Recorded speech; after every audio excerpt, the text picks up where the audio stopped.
Bonjour, bonsoir et bienvenue dans ce tuto où nous allons nous intéresser à une action défensive capitale dans le football en général, mais aussi dans eFootball. Il s'agit du cadrage du porteur de balle. Une critique qui revient souvent de la part des joueurs, c'est la difficulté à défendre sur un porteur de balle lancé ou un joueur qui maîtrise bien la conduite de balle. Les défenseurs n'auraient pas la réactivité et trop d'inertie pour espérer défendre correctement. En ce qui me concerne, je pense que pour affirmer ou infirmer ces propos, il faut d'abord tout essayer et creuser, puis maîtriser le gameplay défensif. Une série de matchs entre joueurs expérimentés apporterait des éléments de réponse, mais l'absence de lobby amical pour l'instant rend la tâche compliquée. Bref, ce tuto est en deux parties. Dans la première partie, nous allons bien définir ce qu'est le cadrage dans le foot avec un texte de Christian Gourcuff, et ensuite nous verrons la pratique sur eFootball. On est parti.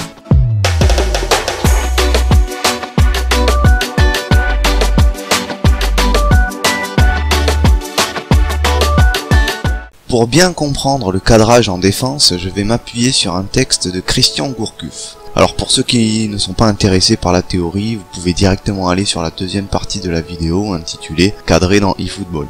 Bien, donc je vais me permettre de tout lire parce que le contenu de ce texte colle parfaitement à ce que je ressens quand je défends dans eFootball. Le cadrage n'a pas pour objectif immédiat la récupération du ballon. Son but est d'abord de freiner la progression du porteur, de s'opposer à toute transmission dans le sens du jeu en coupant les angles de passe, de l'empêcher aussi de frapper au but, le tout en exerçant une pression psychologique qui va le contraindre à jouer vite et à commettre une erreur. Le cadrage, c'est aussi la recherche d'un gain de temps qui va permettre le retour d'un ou plusieurs coéquipiers vers lesquels le joueur qui presse va essayer d'orienter son adversaire, pour favoriser la récupération du ballon par ses partenaires. Le cas échéant, il va l'orienter vers une zone non dangereuse, l'éloigner de l'axe par exemple. Tout cela nécessite une vraie intelligence de jeu individuelle impliquée dans l'action collective, à commencer par le fait de trouver la bonne distance de cadrage. Pas trop loin sous peine de ne pas obtenir les effets escomptés, pas trop près, ne pas se jeter pour éviter de se faire éliminer. Bref, le joueur qui va presser, logiquement celui qui se trouve le plus près du ballon, doit sortir de manière mesurée et à bon escient. C'est une réaction immédiate à une situation donnée, presque de l'ordre de l'anticipation. La lecture du jeu est ici capitale. Certains joueurs ont du mal à sentir cette démarche. Résultat, soit ils cherchent à récupérer le ballon tout seul, ce qui s'avère le plus souvent peu efficace voire périlleux, soit ils ne cadrent pas. Or, ne pas cadrer le porteur, c'est laisser l'initiative à l'adversaire.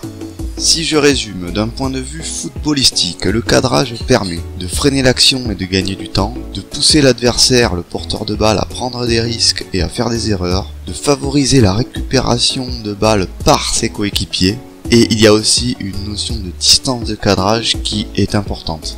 Pour revenir sur eFootball, cette étape, ou cette phase défensive, s'apparente à ce que j'ai appelé dans une précédente vidéo le neutral game. Voici quelques séquences de gameplay défensif commentées par mes soins pour illustrer l'importance du cadrage dans la récupération du ballon. Dans ce premier extrait, je défends sur une contre-attaque avec l'ailier qui repique au centre, une situation délicate dans laquelle il va y avoir 3 cadrages successifs très rapides, simplement avec des changements de curseur. Je tarde d'ailleurs légèrement à sélectionner le dernier défenseur, mais je parviens quand même à contenir le tir et à écarter le danger. J'ai sélectionné cet extrait en premier pour illustrer le fait que le cadrage commence par la sélection du défenseur le mieux placé. Autre exemple qui fait écho au premier dans la mesure où je gère un attaquant qui repique au centre, même réaction. Je m'applique à sélectionner les défenseurs qui sont le mieux placés pour cadrer l'attaquant. Carter s'y essaye parce que bon, il faut bien pousser l'attaquant à jouer vite, faut un petit peu presser quand c'est possible. Donc nous en sommes à notre troisième cadrage. Et regardez qui arrive. Mon milieu défensif, qui stun tout seul, comme un grand, et qui pique la balle. Vous l'avez peut-être vu cet homme providentiel dans la séquence précédente. Il était déjà venu m'appuyer, sauf que l'adversaire a tenté la frappe. Or, s'il s'était retourné, il serait tombé sur mon milieu défensif.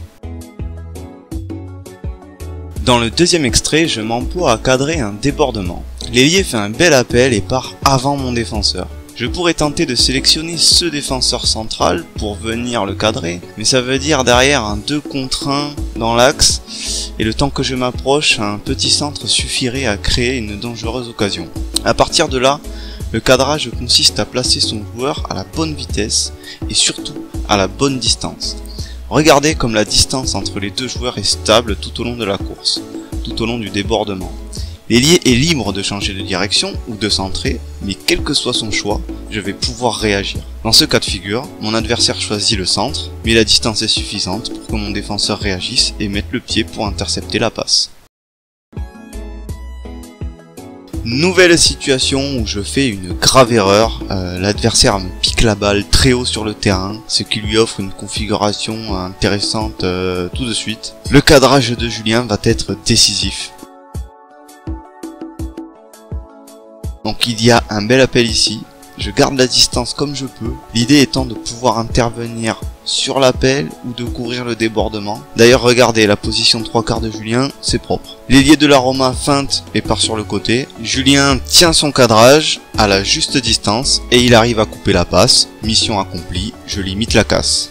Allez, un dernier exemple pour la route qui termine mal cette fois-ci, une fois n'est pas coutume. On a Turnbull qui tente de couper la passe en profondeur mais c'est raté. Le débordement est lancé, ça va vite. Pour assurer mon cadrage et pas prendre un contre-pied, je maintiens une bonne distance. Ensuite c'est gauche, droite, je tiens bon, la distance se réduit. L'intervention sur la passe réussit, mais ce n'est pas suffisant. Il y a un temps mort où je devrais sélectionner un autre défenseur pour tenter quelque chose, mais c'est trop tard. But. Pour conclure rapidement sur cette phase de gameplay qu'on appelle le cadrage du point de vue footballistique ou de neutral du point de vue du gaming, je lui dirais qu'il n'est pas idiot d'écouter Monsieur Gourcuff. Et ça c'est bonus. Cela m'exaspère lorsque j'entends dire que c'est l'équipe qui remporte le plus de duels qui gagne le match. La récupération, ça se construit. Il peut très bien y avoir 3 cadrages consécutifs qui vont permettre à un 4e joueur de récupérer le ballon. Cela ne veut pas dire que les 3 premiers ont perdu leur duel.